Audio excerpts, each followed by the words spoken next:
Oi, tudo bom? Seja bem-vindo ao Salto para o Futuro. O Brasil possui hoje 2.465 quilombos certificados pela Fundação Cultural Palmares. Comunidades que tiveram reconhecidas as suas ligações com os negros escravizados que habitaram aquelas terras e que lutaram contra o regime escravocrata que perdurou no país até 1888. Em vários desses quilombos, a educação considera as heranças culturais desses povos. São 2.366 escolas, 264.404 alunos e 17.288 professores espalhados principalmente na Bahia, no Maranhão, em Minas Gerais e no Pará. A educação quilombola está presente em quase todo o território brasileiro.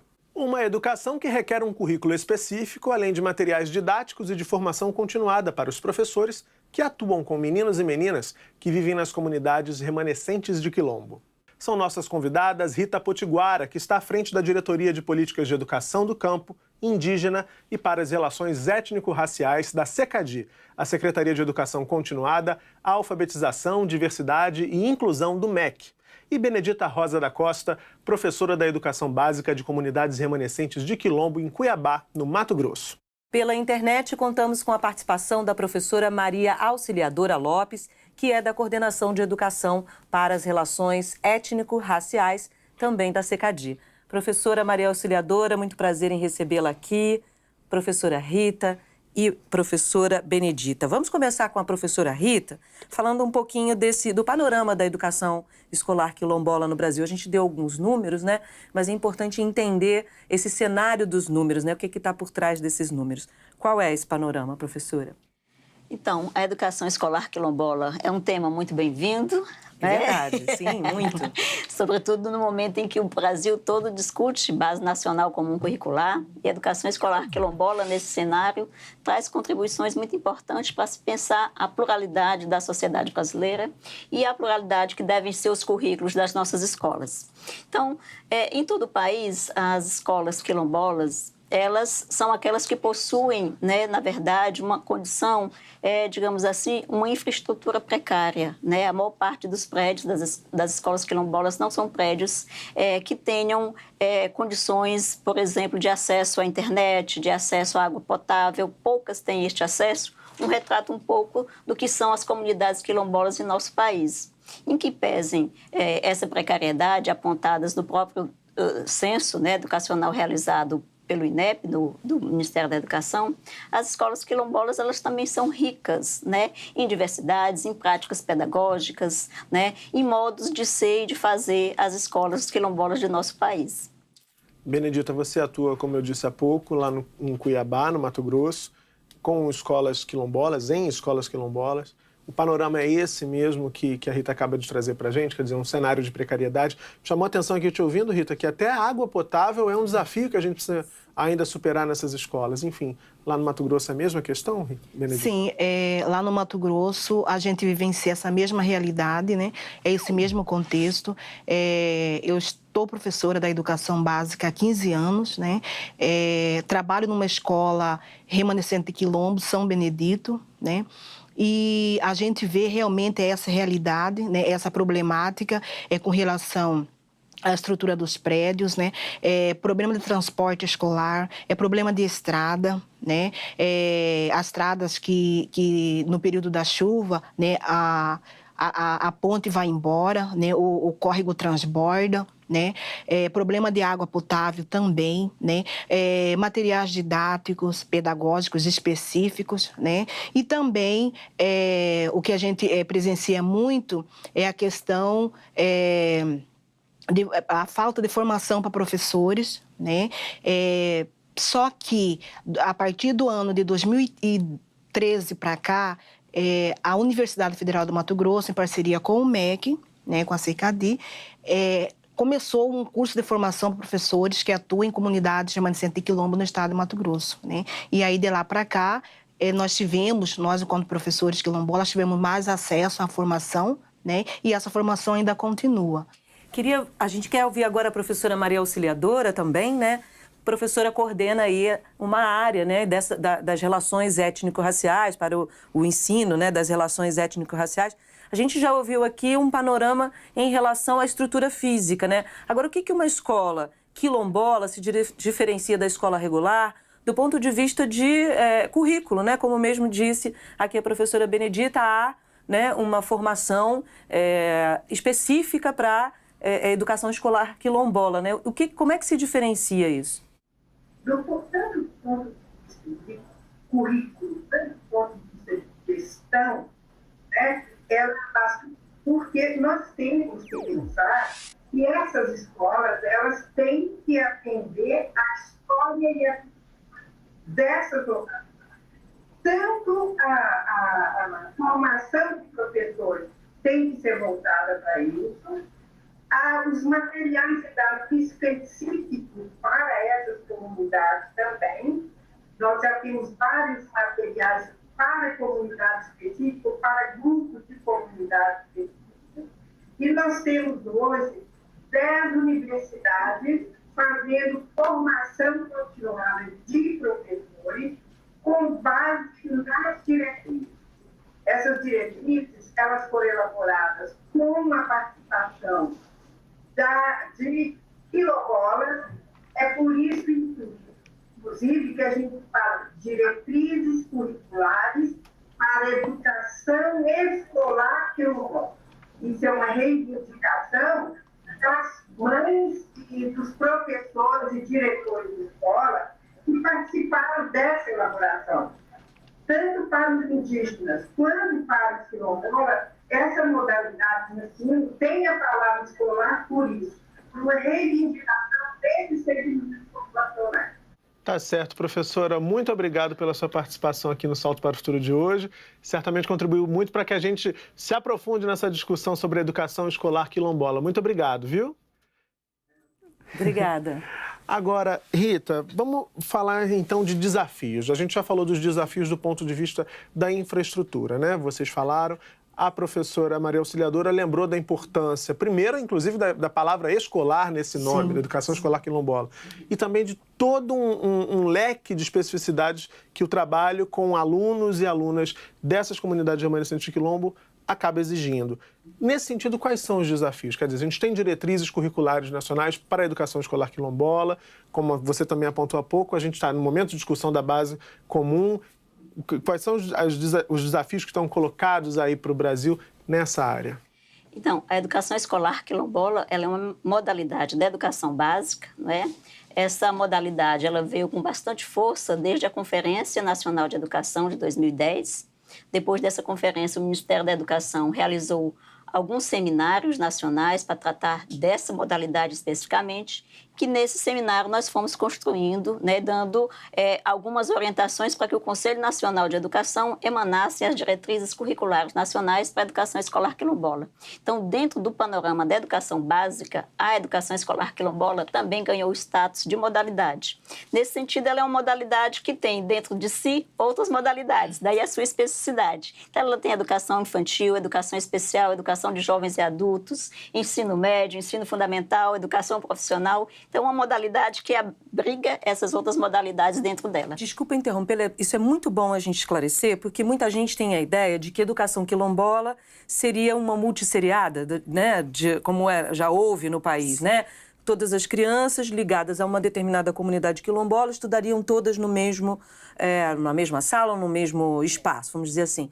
Pelo que você está dizendo, não. Ela respeita, por ser uma modalidade, sim, ela respeita as etapas da educação básica. Ela respeita essas etapas da educação básica. Agora, a organização do seu currículo, do seu calendário escolar, aí vai se adaptar tanto à especificidade da comunidade quilombola, como também às diretrizes do sistema de ensino ao qual ela pertence. Nós temos escolas quilombolas ligadas à rede municipal e escolas quilombolas ligadas à rede estadual. Então, ela também pode ser organizada por seriação, por exemplo, né? Pode ser organizada também de forma multisseriada. Então, nós temos escolas que têm número de estudantes bastante pequenos, né? Que não dá para formar uma turma muito grande, e se organiza naquela comunidade uma escola para atender aquele público, para evitar, então, que esses alunos se desloquem da sua comunidade para estudar fora.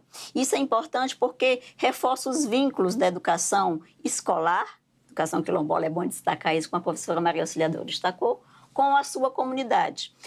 Na época em que nós estávamos construindo as diretrizes curriculares para a educação escolar quilombola, também nós tivemos a oportunidade de realizar audiências públicas em todo o país, e nessas audiências públicas nós escutamos muito as demandas das comunidades quilombolas em relação à educação. Pois é, e aí é exatamente essa pergunta. Isso. O que demandam essas comunidades? O que demandam essas comunidades? Inicialmente elas demandam escolas, um atendimento no seu território. O primeiro pedido das comunidades quilombolas é esse, uma escola que atenda aquela comunidade, né? Então, é imprescindível, né, para fortalecer essa relação da educação mediada aí pela escola com o território. Então, o território quilombola tem a ver com a sustentabilidade daquela comunidade, tem a ver com a cultura, tem a ver com a ancestralidade, tem a ver com a memória. Então, a escola ela vem nesse sentido. E daí colocam-se os desafios para que se mantenha essa escola. Qual o desafio? Professores da própria comunidade, professores com formação específica, escolas com infraestrutura adequada para atender, para ser ofertada uma educação de qualidade para as comunidades quilombolas, não é? Uma grande demanda é que, como são escolas geralmente que têm um número de alunos pequenos, que esses alunos eles não sejam transportados, sobretudo quando são crianças pequenas, né, para longe de suas comunidades. Então, organiza-se a educação escolar quilombola, as escolas quilombola, algumas vezes, por meio de nucleações. Essas nucleações, a orientação que as diretrizes dão é que junte um grupo de escolas quilombola e forme uma escola grande, uma escola mãe, como a gente gosta de chamar, né? Que elas não estejam relacionadas a uma escola que não sejam relacionada ao projeto pedagógico de uma educação escolar quilombola, que isso é muito importante ser enfatizado. E aí eu queria ouvir um pouquinho a professora Benedita nesse sentido, né? Nas questões culturais, que a gente sabe que o currículo considera as questões culturais, como é que funciona esse processo, né? Dos saberes locais, dos saberes tradicionais e o currículo formal, né? Muitas vezes as pessoas perguntam, mas como é que, né, faz, como é que constrói um currículo em que se considera o que já está lá dentro, né? Sim, então, esse currículo, considerando os nossos saberes, né, considerando a cultura em si, que vem costumes, saberes, crenças, tradições, ela é elaborada na comunidade, com a participação da comunidade, né, pela necessidade de manter viva, né, a nossa cultura, né, a nossa história e histórias dos nossos ancestrais também. E o currículo específico, ele é um currículo que ele, de fato, vem nos fortalecer não só na questão da educação escolar quilombola, mas também numa questão da própria luta do movimento quilombola, né, que perpassa por permanecer na terra, né, permanecer na comunidade, né, permanecer no local, né, também em continuar com as nossas tecnologias, com os nossos saberes, perpassando pelo modo como a gente planta, colhe, né, pelo modo como a gente constrói os saberes, né. Também esse currículo ele perpassa pela forma do saber, pela ciência, saberes e fazeres quilombolas, por exemplo, o chá, né, o modo de como utiliza o chá caseiro, o banho, né? Então, assim... Tem as questões religiosas questões também, religiosas, né? O respeito a essa religião, né? Então, assim, nós temos um currículo, né, que a gente recebe, que eu estudo... de língua portuguesa, língua inglesa, história, geografia, enfim, ciências e tudo mais. Um currículo semelhante ao currículo da educação regular. Exatamente, mas também nós temos um currículo específico que, inclusive, no Mato Grosso, temos 3 disciplinas, que vai trabalhar ciência, saberes e fazeres quilombolas. E que esses professores, eles são atribuídos, né, para ministrar essas aulas nessas disciplinas específicas. Você atua em quais turmas? Eu trabalho língua portuguesa na etapa final do fundamental, que corresponde ao 6º ano ao 9º ano. Agora, eu já fiz aqui matérias no tempo que a gente tinha reportagens no programa. Eu tive a oportunidade, a sorte, na verdade, de conhecer algumas comunidades remanescentes de quilombo e algumas escolas de educação escolar quilombola. E me chamou muita atenção que nesse currículo específico que você acabou de apontar para a gente, Benedita, os mais velhos da comunidade eles têm um papel decisivo, né? Inclusive na própria aproximação, no diálogo com a escola e, portanto, com toda a comunidade. Eu queria que você falasse um pouquinho, bem rapidinho, que a gente está indo para o intervalo daqui a pouquinho. Então, as pessoas mais velhas da comunidade, elas vão para a escola, né? Elas vão para a sala de aula, elas ministram aulas, né? Que são essas aulas com relação aos saberes, porque os descendentes, os novos, às vezes eles não têm todo esse domínio, mas planejam a sua aula considerando todos esses saberes, né? E aí a gente pega um dos moradores mais velhos, tanto mulheres quanto homens, né? Para estar falando de determinada temática que será estudada com esses alunos, ou seja, em relação à medicina tradicional, ou seja, em relação a meios e modos de produções, né? E também com relação à história da comunidade, né? Ao costume da comunidade, à origem da comunidade, né? E aí a gente chama essas pessoas, né, que a gente tem como verdadeiros mestres e doutores, né, que falam maravilhosamente bem, né, que falam com conhecimento de causa, né? E que a gente leva para a sala de aula para estar estudando conosco, né, ministrando aquelas aulas. A gente terminou falando um pouco da contribuição dos mais velhos, né, nas comunidades remanescentes de Quilombo para a educação escolar quilombola. Em que medida isso poderia até incentivar, talvez, influenciar outras áreas da educação regular, por exemplo? Porque a gente fala muito, já há muito tempo aqui no Salto, na necessidade do diálogo mais próximo com a comunidade escolar. Quer dizer, a gente vê essa experiência das escolas quilombolas e pensa assim, a gente poderia aprender com essa experiência bem-sucedida que está em curso já, né? Exatamente. As escolas quilombolas, elas são um exemplo de que se pode trabalhar um currículo em que os diversos conhecimentos são tratados, né? São tratados de forma bastante respeitosa, né? É, de fato, uma interculturalidade, que é o retrato da nossa sociedade brasileira. Ela é intercultural, ela é plural. As escolas quilombolas, quando elas trabalham com os conhecimentos locais, os conhecimentos dos mais velhos, né? Dos mestres, como aqui a nossa professora falou, né? Os sábios que têm todo um conhecimento, têm a tecnologia, né? De anos e anos, conhecimentos e tecnologias milenários que devem ser trabalhados no currículo escolar, dão mostras de que é possível, sim, trabalhar o saber local com o saber universal.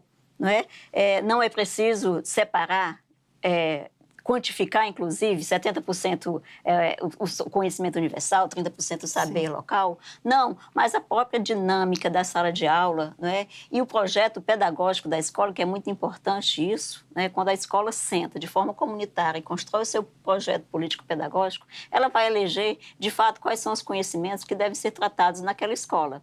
Não desmerecendo, não desqualificando, não menosprezando os saberes universais que são importantes, né? São conhecimentos que foram acumulados ao longo da nossa história e que a escola tem um papel muito importante na transmissão, na reelaboração desses conhecimentos. Mas as comunidades quilombolas sabem bem dosar, né, essa necessidade de trabalhar o saber local com o saber universal, né? Agora eu queria falar de uma situação um pouco delicada. A gente está vivendo um momento, acho que no país como um todo, de uma certa, vamos dizer, intolerância, né? Acho que é a palavra que está em voga, e com determinados grupos, com grupos variados. A gente já ouviu aqui, em outros momentos, não agora, as populações indígenas, os povos indígenas reclamando muito da maneira como o entorno olhava para essas comunidades indígenas, né? Pelo que vocês já apontaram aí logo no começo, você dá para ver que tem uma sociedade que não entende muito bem o que é uma comunidade quilombola, porque uma comunidade quilombola que não tem água potável, que não tem uma escola com uma estrutura específica ou de qualidade, é porque você tem uma sociedade que não olha para isso da maneira que deveria olhar. Está hierarquizando, né? Tá. Como é que você vê essa questão, professora? Que estereótipos a sociedade do entorno tem em relação para não enxergar esses saberes todos que estão lá dentro? Então, o que eu percebo que o estereótipo que a gente, da forma como a gente é visto, é de que é como se a gente não fosse sujeito de direito, né? E, de fato, nós somos sujeito de direito, né? E, até então, o artigo 68 da Constituição, nos atos da disposição constitucional transitória, vem falar, né, vem nos fortalecer e vem nos dar visibilidade, né, como comunidade remanescente de Quilombo, que devemos ter as nossas terras garantidas, né, e respeitadas. Então, assim, quando a gente cobra do poder público, né, aquilo que é nosso, que nós temos direito, por exemplo, a água potável, saúde, educação, moradia, esporte, lazer, segurança, justiça, né, e por estarmos numa comunidade remanescente de quilombo na zona rural, né, isso é visto assim de modo com muito descaso, né, muito descaso mesmo. E só que a gente continua lutando, a gente pede, a gente solicita, né? E a gente sabe que, embora esses problemas eles vêm nos impedir, né? Em todos os momentos, em todas as situações, de a gente ter uma educação de qualidade, porque toda e qualquer mudança, né, ela perpassa pela educação, né? E aí a gente continua lutando, buscando para que, de fato, essas políticas públicas específicas para comunidades remanescentes de quilombos, elas sejam implementadas nas comunidades rurais, né? Nas comunidades que estão no campo. Né? E a gente sabe que é uma dificuldade. Por quê? Porque o que eu percebo é que o poder público ele ainda tem esse olhar de que nós somos sujeitos de direito, mas que não temos todo esse direito, não. Né? Até por uma questão que eu penso que o poder público não tem um conhecimento, né, de toda a nossa história, né, de toda a nossa origem, toda a nossa ancestralidade na construção socioeconômica e política deste país. E aí a gente tem uma lei, a 10.639, que institui o trabalho com história e cultura afro-brasileira e africana nas escolas. Depois essa lei foi reformada, 11.645, que também inclui a questão indígena. Mas focando na questão afro-brasileira, né, na história, na cultura africana nas escolas. Muitos professores das escolas regulares dizem assim, a gente não consegue implementar o trabalho porque não temos materiais. Vocês já apontaram que há materiais, a necessidade de materiais também. Como é que na educação escolar quilombola essa questão está sendo vista? Há, me parece, talvez um facilitador, que é o contato mais próximo com a comunidade, e aí você consegue trazer aqueles moradores, fazer esse diálogo, costurar esse currículo de uma forma um pouco mais integrada ali com o território. Mas, enfim, que saídas você aponta diante desse impasse? Porque me parece que é um impasse ainda bem grave, né? Tanto tempo depois da criação da lei. Exatamente. A lei já tem mais de 10 anos, né? Muito mais de 10 anos, foi uma lei de 2003. 14? Exatamente, 14 anos. O que a gente tem que entender é que essa lei, ela trata da Lei de Diretrizes e Bases da Educação Nacional. Ela é a LDB, no seu artigo 26A. Então, é uma lei que tem que ser cumprida em todos os estabelecimentos de ensino, sejam eles públicos ou privados. Sim. As escolas quilombolas, elas já trazem, né, essa especificidade de trabalhar, porque faz parte do projeto pedagógico, faz parte do projeto de sociedade dos povos quilombolas, das comunidades quilombolas, Sim. tratar da identidade. Não é? É importante essa lei, a própria educação escolar quilombola, vem desmistificar isso. Não é? Essa identidade, como aqui a professora Benedita nos falou, de que os quilombolas ainda são vistos como sujeitos que não têm direitos. E eles têm direito, sim, direito a, inclusive, a sua identidade. Sim. Identidade de quilombola, não é identidade de ex-escravos.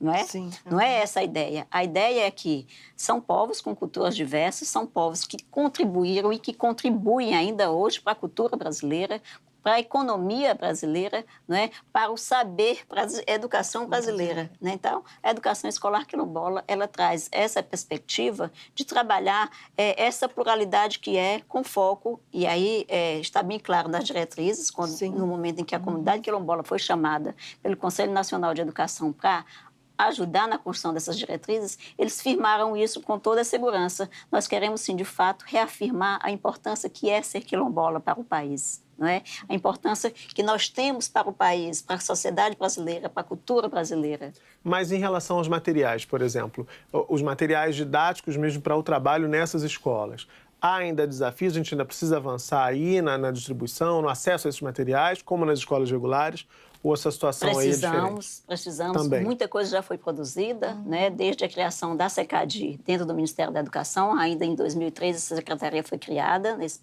no sentido de trazer as pautas da diversidade, né, que estavam diluídas no meio do Ministério da Educação em várias secretarias, juntou numa pasta só, que é a SECAD, para poder dar um tratamento, digamos assim, mais prioritário para essas questões. Daquela atenção especial. Né?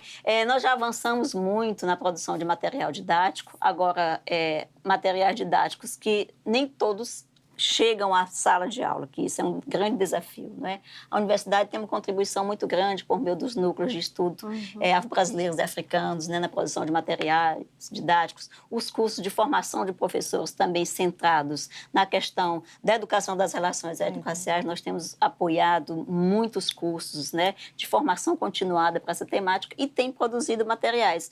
O problema é que nem sempre esse material ele é traduzido para o fazer didático de um professor, não é? Na academia, na universidade, é produzido na pesquisa, que são materiais importantes para orientar, de modo geral, para contribuir em diversas pesquisas, mas ainda falta essa produção mesmo específica para os professores. Porque muito importante isso que você está falando, desculpa eu te interromper, mas é para reforçar só o que você está dizendo, porque a gente ouve muito quando, enfim, viajava e ouvia muitos professores, mas não tem material didático, mas não tem. No site da CECADI tem muita coisa disponível lá. Tem produção do Kabengele, desculpa se eu estiver falando o nome errado, mas tem livros lá em PDF que os professores podem baixar e trabalhar. A questão é isso que você está falando, de uma formação para aquela leitura. Isso, exatamente. E aí nós estamos planejando na CECADI, agora nós estamos no planejamento de abertura do plano de ações articuladas, em que os estados e municípios vão poder fazer adesão às iniciativas que o Ministério da Educação disponibiliza, fazer um link da formação continuada e da formação inicial com o material didático. Nós temos, de fato, grandes produções, inclusive voltadas especificamente para a sala de aula. Nós temos isso, né? Acontece que muitos professores não sabem onde acessar, não sabem como baixar aquele material. É preciso que as secretarias de educação locais, né, façam um esforço de adequá-las, né, trazer para o cotidiano das formações, que isso é muito importante. Exatamente. Aí tem outro ponto. A gente já fez vários programas aqui sobre a 10639, aí eu queria ouvir vocês. Em muitas das questões fica uma polarização, né? Não temos material, ou quando temos, não tem essa discussão. Ou também as secretarias talvez não incentivem tanto quanto deveriam incentivar, porque a gente já ouviu dizer assim, não, aqui a gente implementa. Não, porque você faz um trabalho com um livro didático ou um livro paradidático, achar que aquilo é um trabalho com a 10639. Queria ouvir um pouquinho a Benedita em relação a isso, porque tem muitas secretarias que até o Ministério Público tem entrado com a ação pedindo para que ela trabalhe, mas ela alega, eu trabalho com esse livro aqui, é um só, né? É um entendimento de que ao trabalhar um livro que discute diversidade, isso é um trabalho com as relações, com as questões afro-brasileiras, né? Então, as secretarias, elas têm uma dificuldade imensa para trabalhar a educação das relações étnico-raciais e educação escolar quilombola, por conta de que o que eu vejo, que a secretaria, até os próprios componentes da secretaria, técnicos, assessores, precisam ler, né, precisam conhecer e precisam se informar mais, né? E o que eu vejo também é de que nem todas as secretarias municipais e estaduais, ele tem uma pessoa, um profissional que possa estar contribuindo e trabalhando nessa área da educação das relações étnico-raciais para trabalhar essa formação com os professores, né? E isso vai refletir lá na base. Quando nós falamos de educação escolar quilombola, com relação às diretrizes curriculares nacionais para a educação escolar quilombola, lá está de que, prioritariamente, o professor de escolas em comunidades remanescentes de quilombos, de escolas quilombolas, deve ser da comunidade. Né? Por que deve ser da comunidade? Prioritariamente da comunidade. Porque esse professor, ele é mais que esse professor. Ele é um professor, mas que ele é parte dali, que ele conhece a história dali. Não vai excluir essa história. Não vai excluir, né? essa história, não vai ter dificuldade para trabalhar essa história, né? Esses saberes, né? E aí, esses saberes envolvem o quê? Envolve, um dos exemplos, os hábitos alimentares, né? Tem que ser trabalhado ali com essa criança. Meios e modos de produções. Quando eu digo meio e modo de produções, o que a comunidade produz, desde a sua alimentação, né, até a sua arte, né, e a forma de como ela se organiza nesse meios e modo de produções. né? Se ela vende esses produtos ou se ela não vende. Então, tudo isso a escola tem que trabalhar, né? E se a gente não tem um professor que seja dessa comunidade, esses saberes, eles são desconsiderados, são desrespeitados, porque as crianças elas já têm os seus saberes, né? Elas trazem os seus saberes e que esses saberes devem ser intercalados, devem ser relacionados com o saber universal, né? Para que essa criança não perca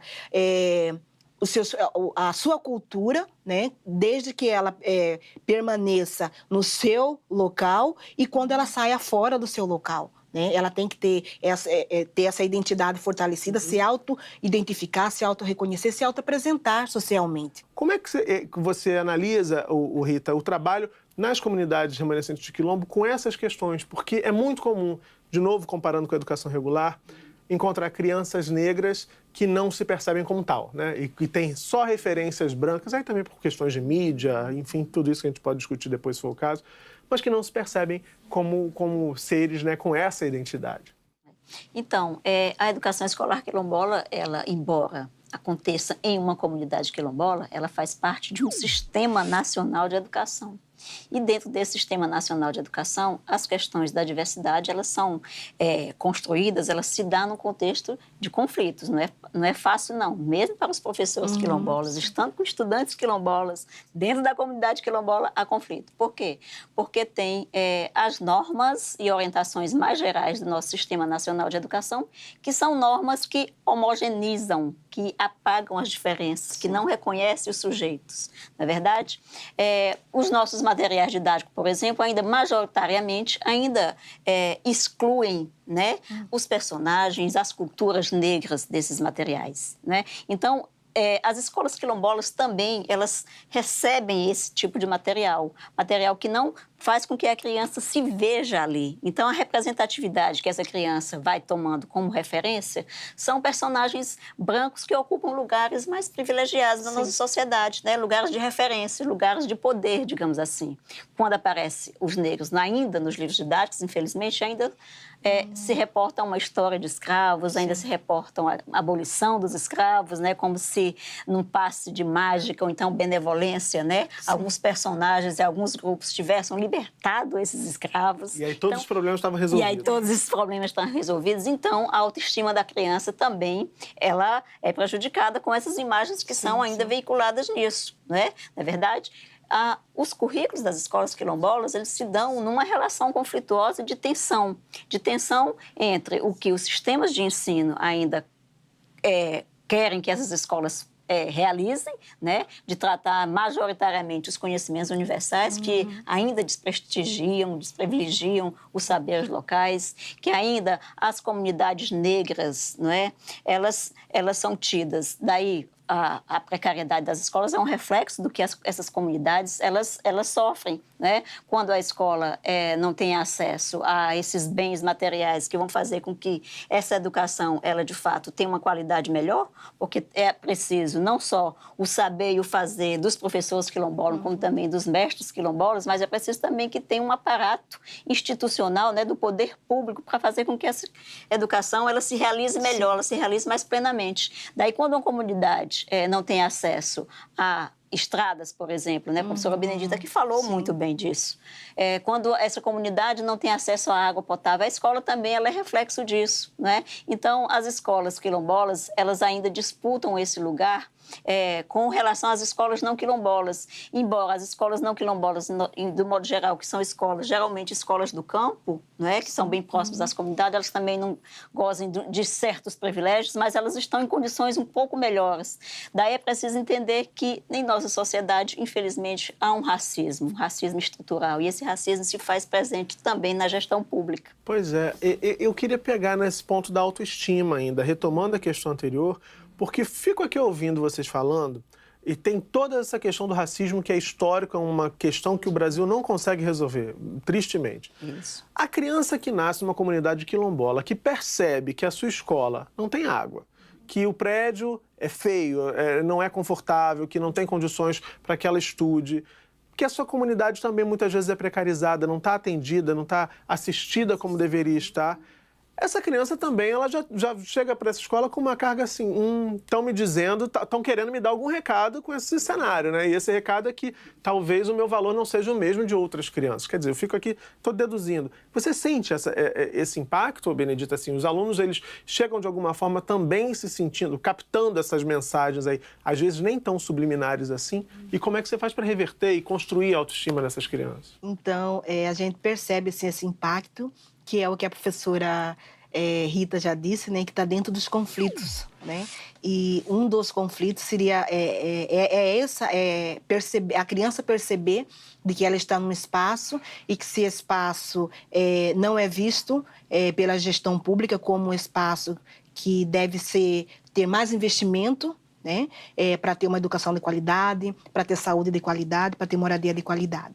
Mas quando nós, da comunidade, percebemos isso, eu digo nós da comunidade, não só o professor, né? Mas nós da comunidade percebemos isso, a gente começa a conversar, a contar nossas histórias, né? Porque as nossas histórias são muito lindas, são muito ricas, e as nossas histórias nos tiram dessa tristeza, dessa melancolia, dessa indignação. Né? Então, assim, a gente conta muitas histórias, a gente ouve os mais velhos nas histórias, né? As escolas trabalham com atividades, né? Com seminários, trabalha com oficinas, né? Para que essa criança, de fato, ela se auto-reconheça de que ela é uma criança negra, de que ela é quilombola, de que ela está num espaço vista por quem não está ali como espaço de não privilégio, um espaço não privilegiado, né? De que ela não terá esse privilégio social também por ser uma criança negra, mas que ela é sujeito de direito e que ela deve começar a se observar, a se olhar, se autoafirmar, né? Assumir a sua identidade para desconstruir, ou seja, para combater o racismo, né? Que é muito velado. Então, assim, a gente trabalha várias atividades, as escolas trabalham, não só as escolas de Mato Grosso, mas pela conversa que a gente tem com outros professores de outros estados, né? A gente trabalha durante o ano, né? Com esse currículo multi, né? Currículo universal e currículo local nosso, né? E aí a gente tira um dia para a gente fazer toda essa celebração de tudo isso que é lindo, tudo isso que é maravilhoso, né? Aí a gente vai apresentar todas essas atividades, né? E a gente vai fazer desfile, né, da menina negra, do garoto negro, da criança negra, né? A gente vai, durante todo esse processo, a gente já passou pelas oficinas de fazer bonecas negras, né? De trabalhar a culinária, né? De trabalhar a dança, não? A dança, Benedita, a dança, né? De falar da religião. Está tão introjetada nas culturas africanas e afro-brasileiras, né? Sim. E é um saber tão rico, tão próprio, que não tem como não discutir. Que não tem como discutir, porque tanto a religião, quanto a dança, quanto todas as atividades, todas as manifestações culturais nossas, ela está relacionada às nossas vidas, né? Está relacionada aos nossos saberes, está relacionada à religião, né? Então não tem como separar, né? E aí a gente tira esse dia para comemorar. Não tem como viver em comunidade remanescente quilombo e não usar a palavra resistência, né? Isso. Resistência é a base, né? É a base. Queria perguntar um pouquinho para a Rita, voltar só uma questão. A gente falou lá na abertura, assim, estão mais presentes na Bahia, se eu não me engano eu falei Maranhão, Pará. Minas Gerais. Minas, né? Isso. Só para a gente entender por quê, né? A gente que já conhece um pouco da história sabe que é uma questão de movimento migratório, né? Por que nos outros lugares, nas outras regiões, estão mais fortemente nessas regiões e não em outras regiões?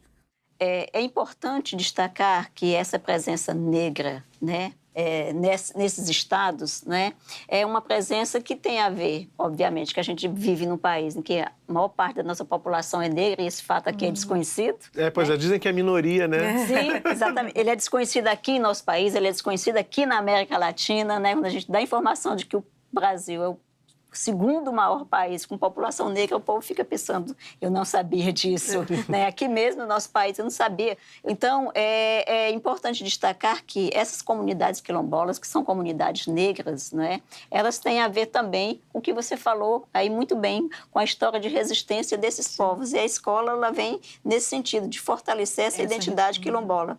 E a professora Benedita aqui nos brindou, não é, com esse belíssimo depoimento dela, para que a gente não fique com essa imagem também de que as escolas quilombolas são só precariedades, né? Uma coisa é a precariedade física da infraestrutura de alguns prédios, outra coisa é essa riqueza. A potência. Né? A potência, né? a potência. Eu tive a sorte, o diretor do programa, ele está na sala lá de controle, comandando aqui ó, a direção, a gravação, e ele também estava comigo lá. Eu tive a sorte de estar exatamente num dia como esse que você acabou de apontar. Então, tinha lá uma senhora que falava, duas senhoras que falavam para a comunidade, contavam histórias locais, e tinha o desfile, tinha comida. Você falou de comida, essa hora eu já fiquei até com fome. Enfim, é potência pura, potência Rita. pura. É exatamente o que você estava dizendo. Isso, exatamente. E a potência, para minha área, que sou da educação, eu sou pedagoga especificamente, é uma potência pedagógica, né, que a educação escolar quilombola ela traz para a educação brasileira. E que a escola regular pode aprender também. Claro, Mas é se sim. inspirar, Pois né? é. Queria perguntar para a Benedita ainda nessa questão dos jovens, porque quando vocês falaram, olha, muita gente pensa assim, se é para viver em gueto, não é uma questão de gueto. Há, obviamente, a relação com a comunidade, mas há a valorização desse local, desse espaço, desse território e dessas pessoas. Sim. O que sonham esses jovens quilombolas? O que querem esses jovens quilombolas?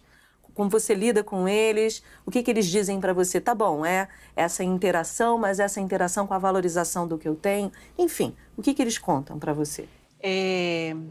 A gente conversa muito e nessa interação, nessa troca, nessa conversa, né, eles dizem que, de fato, eles querem, eles vão continuar afirmando a sua identidade, mas eles sonham em ter uma profissão, em ser um profissional. Eles sonham em ser juízes, promotores, educadores. Eles sonham em ser piloto, né? Eles sonham em ser administradores, né? Então, assim, dos diversos cursos de formações, de graduações que existem, eles querem ser, né? Então, assim, ouvindo... dar um exemplo de Mato Grosso, ouvindo Mato Grosso, há 5 anos atrás, até porque nós estávamos com um programa de inclusão quilombola na Universidade Federal do Mato Grosso. Então, ouvindo esses estudantes de Mato Grosso, eles disseram, né, tivemos um levantamento e eles disseram os cursos de graduação, né, que eles desejam fazer e ser. E aí, com a implantação do PROINC, né, que começou este ano, e aí a gente vê alunos, estudantes quilombolas na medicina, na farmácia, na pedagogia, na geografia, na química, na física, na matemática, né, na arte, então, assim, na engenharia. Então, assim, são diversos os cursos e eles estão lá. Então, assim, eles sonham em ir fora da comunidade, sair da comunidade para trabalhar, né? Sair da comunidade para estudar, mas nos finais de semana eles estão ali, nos feriados eles estão ali junto de suas famílias. O sonho é muito forte, do mesmo modo que a identidade também é muito forte, né? E a gente conversa muito de que essa identidade, eu converso muito com eles, nós professores conversamos muito com eles, de que essa identidade tem que estar muito fortalecida mesmo, né? E nós, enquanto quilombolas, temos que estar visíveis para essa sociedade. Essa sociedade tem que nos conhecer, essa sociedade tem que saber quem nós somos, essa sociedade tem que nos respeitar e tem que entender que nós somos sujeito de direito e que é dever do Estado, do município, da União, do Distrito Federal, né, nos garantir, né, políticas públicas para que nós tenhamos essa vida digna, né, tenhamos qualidade de vida. Né? E isso a gente passa para esses estudantes, né? E esses estudantes, eles são os multiplicadores, né? Com ingresso, não só no Mato Grosso, como em outros estados, desses estudantes na universidade pública, eles saem de lá e multiplicam toda essa vivência deles com relação à vida acadêmica, enquanto quilombola, e sua vida acadêmica na comunidade. Mas a gente percebe que eles não não perdem essa identidade. Embora sabemos que existem os conflitos emocionais, os conflitos sociais, os conflitos geográficos, os conflitos de terra, embora a gente sabe que isso existe, mas a gente procura trabalhar a autoestima dessa criança. E também trabalhar para combater o racismo e o preconceito e a intolerância, porque nós somos muito desrespeitados ainda, infelizmente, mas a gente... diante de todos esses fatos de racismo e de preconceito, a gente tem que continuar, sim, lutando, né, para que a gente consiga combater um pouco desse racismo. Resistir sempre, né, Benedita? Resistir sempre. Fiquei fã da Benedita. Também. Parabéns pelo trabalho. Parabéns, Benedita. Prazer recebê-las hoje aqui. Muito obrigado Foi pela muito presença. bom o programa. Muito obrigada, viu? Nós também agradecemos muito por essa oportunidade. Voltem sempre. Sim, sim. O Salto para o Futuro de hoje vai ficando por aqui. Agradecemos as presenças da Rita Potiguara, da Diretoria de Políticas de Educação do Campo Indígena e para as Relações Étnico-Raciais da SECADI, que é a Secretaria do MEC. E da Benedita Rosa da Costa, professora da Educação Básica de Comunidades Remanescentes de Quilombos, em Cuiabá, no Mato Grosso. Quer ver fotos e vídeos de bastidores e os principais destaques da nossa programação? É só seguir o Instagram da TV Escola.